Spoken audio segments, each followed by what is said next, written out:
Rain slapped against the cracked pavement of the Tampa street as Tom Brady's SUV slowed to a crawl. He squinted through the windshield.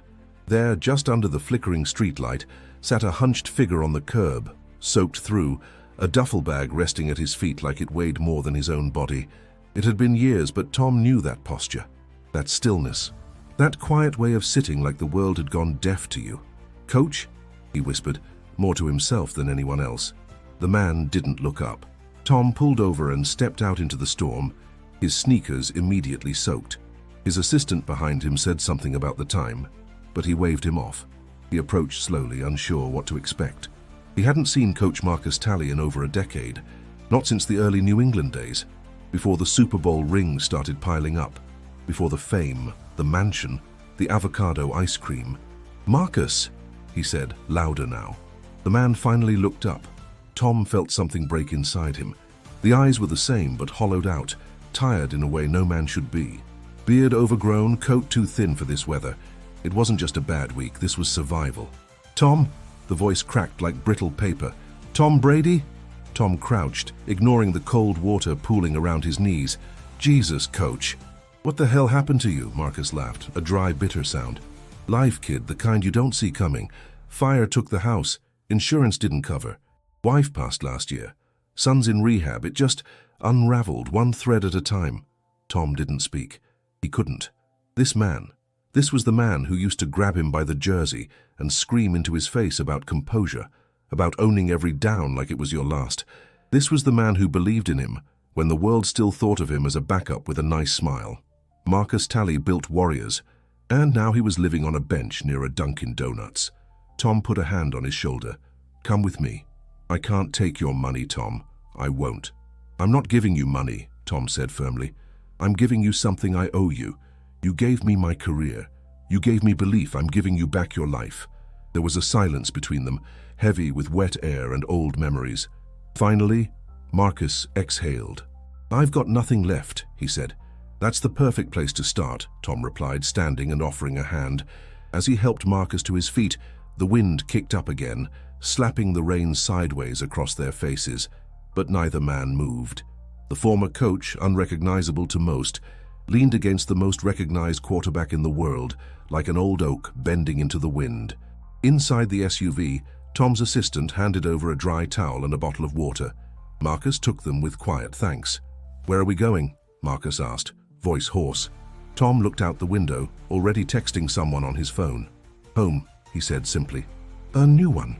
As the SUV drove off, headlights slicing through the mist, a few passing drivers slowed, not realizing they'd just witnessed the first moment of a story the whole world would soon be talking about. Marcus stared out the window as the city gave way to the stillness of the suburbs. It had been years since he'd ridden in a car that smelled this clean. Leather seats, soft lighting, and that low hum of luxury that made you feel like nothing outside could touch you. It felt surreal. A few hours ago, he'd been counting loose change for coffee. Now he was riding shotgun with Tom Brady. Tom was quiet, his focus on the road, but every so often he glanced over at Marcus. There was something unreadable in his expression, a mix of gratitude, guilt, and something else, something deeper. "You know I still quote you," Tom said suddenly, "to rookies, press conferences, my kids." Marcus smiled faintly. "Which quote?" Tom grinned. "Pain is temporary. Regret eats you alive. You screamed it in my face during that preseason game when I threw that pick. You deserved it." "I did," Tom laughed. "You were right, about everything." Marcus shifted uncomfortably, the towel still draped over his shoulders. "That was a long time ago. You became a legend. I just disappeared." Tom didn't answer. Instead, he pulled into a quiet, gated neighborhood.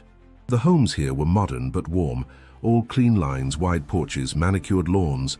Palm trees swayed slightly under the Florida breeze. The rain had stopped. Marcus looked around, confused. "This is..." Tom cut the engine. "Your new home." Marcus blinked. "Come on." Tom turned in his seat. "It's in your name. Paid for. No press, no charity, no strings. Just a home. You deserve that much." Marcus shook his head, lips trembling slightly. "Why would you do this?" "Because you caught me crying in the locker room after my first loss and didn't laugh," Tom said. "Because you watched every tape with me after practice, long after the lights were off. Because you told the front office not to cut me in 2001, you made me. There was a long silence. Finally, Marcus opened the door and stepped out, walking slowly up the stone path.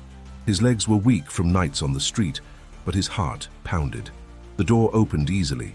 Inside was a fully furnished home, warm colors. Photos of him from his coaching days already hung on the wall.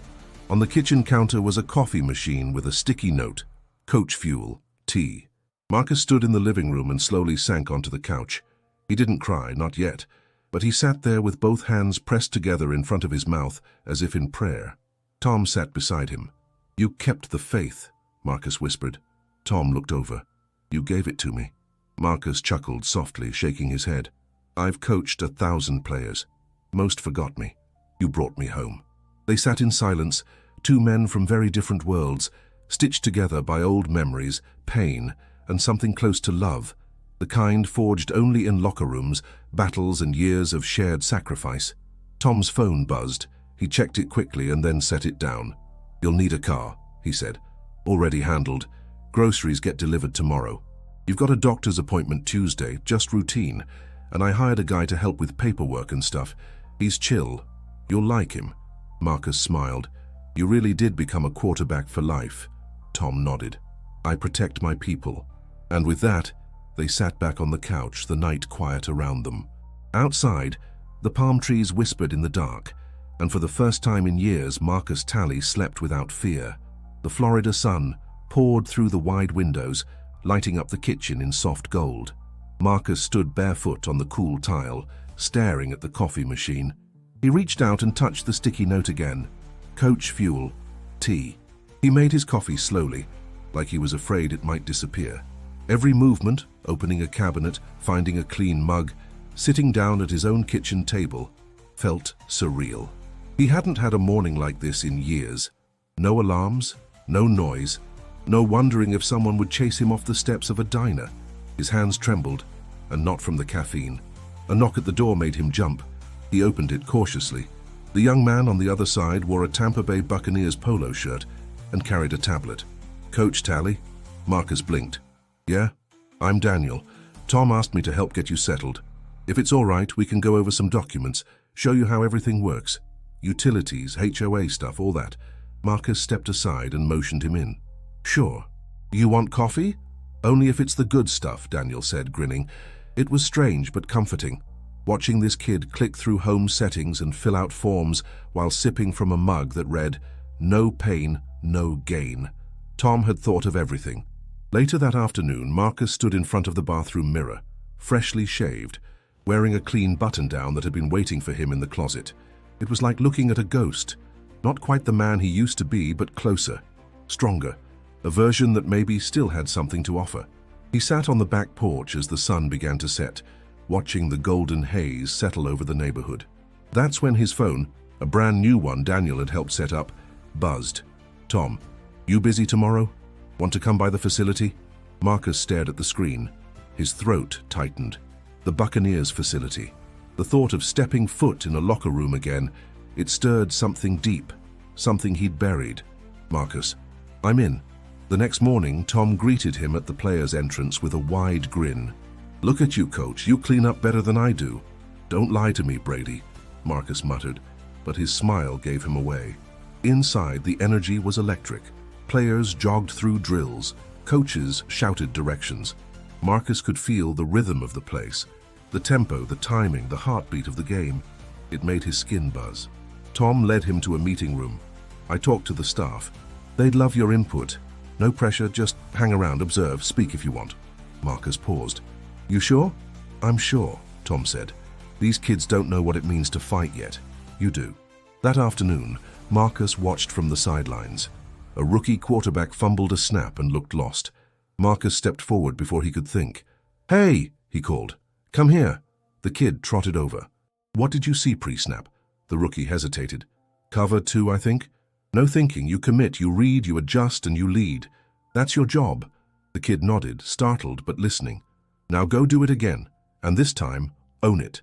Tom watched from a distance, arms crossed, smiling. The fire wasn't gone, it had just been waiting. By the end of the week, Marcus had become a fixture around the Bucs facility. No official title, no paycheck, but his presence was unmistakable. Players started referring to him as Coach T, a respectful nod to the quiet authority he carried. He never demanded attention. He didn't need to. When he spoke, people listened. It started small, a tip here, a correction there. Then came film sessions, where Marcus sat quietly in the back, only chiming in when he saw something worth dissecting. And when he did, he cut through the noise like a scalpel. "Your eyes are lying to your feet," he told a linebacker one day. "You're chasing ghosts." The kid blinked, confused. "Trust your angles," Marcus said. "You've got speed. Use it. Don't react, anticipate." By the following week, the player had shaved half a second off his read time. Word started to spread. Tom noticed the shift, not just in Marcus, but in the team. His old coach wasn't just surviving now, he was teaching again, commanding again, alive. "Feels good, doesn't it?" Tom asked one afternoon as they stood outside the facility, watching the team wrap up practice. Marcus nodded. "Like putting on a suit that still fits." "You ever think about coming back?" Tom asked. "To coaching? To leading? Doesn't have to be NFL. Could be college, high school, hell, even just mentorship." Marcus looked out across the field. "It's been a long road, Tom. I'm not who I used to be." Tom turned to him. "No, you're better." That night, Marcus received an unexpected call. It was from the athletic director at a nearby community college. Word had reached them about his involvement at the Bucks' camp. "We heard what you've done with some of the younger guys," the man said. "We're rebuilding. Fresh talent. Limited budget. But we need leadership. We need someone who understands heart." Marcus didn't answer right away. "Just come talk to us," the director added. No pressure. After hanging up, Marcus sat on his porch for a long time. The breeze carried the scent of cut grass and ocean air. He remembered late nights drawing up plays by candlelight after his son went to bed. He remembered the sting of losing seasons and the high of comeback wins. He also remembered the fire, the one that took the house, the loneliness, the fear. But now, there was something else. Possibility. He picked up his phone and texted Tom. "Marcus, you free tomorrow?" Tom, "Always." "What's up?" Marcus, "I think I want to coach again." Tom's reply came instantly. "Tom, let's go." The next morning, they drove together to the college campus. No cameras, no fanfare. Just two men walking into a humble athletic office with peeling paint and a trophy case full of dust. But Marcus saw something else. Potential. After the meeting, the athletic director shook his hand. "We can't offer much," he said. "But if you're willing to build with us, the job is yours." Marcus didn't hesitate. "I've rebuilt before," he said. "Let's get to work." That evening, Tom watched Marcus walk out of the facility with a clipboard under his arm, already scribbling notes.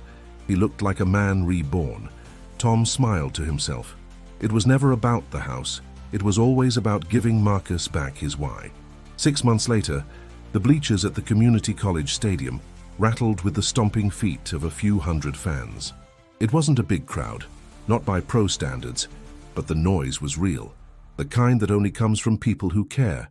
On the sidelines, Coach Marcus Talley paced like he'd done 1,000 times before, whistle around his neck, clipboard in hand, voice firm, eyes sharp.